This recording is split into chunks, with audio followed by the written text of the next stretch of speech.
public health in relation to accessibility in general has to do with people being able to receive messages and health communications that are being sent out by the campus. So the schools of thought regarding that being, we want people who are deaf to be able to access the course material. So we do have on-campus interpreters on hand for deaf students. We even have Braille interpreters. We have,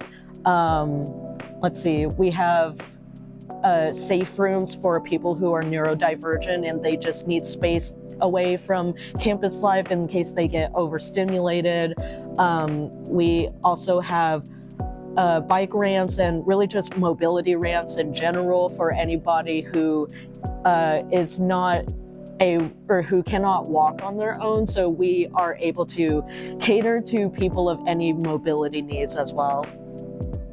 Welcome to the bridge that leads towards the Science Hall here at UTA. We are currently on one of the ramps that goes up towards the bridge that goes over Cooper Street. These ramps are very important for public health because these allow anybody with any disabilities of any level of mobility to be able to get around.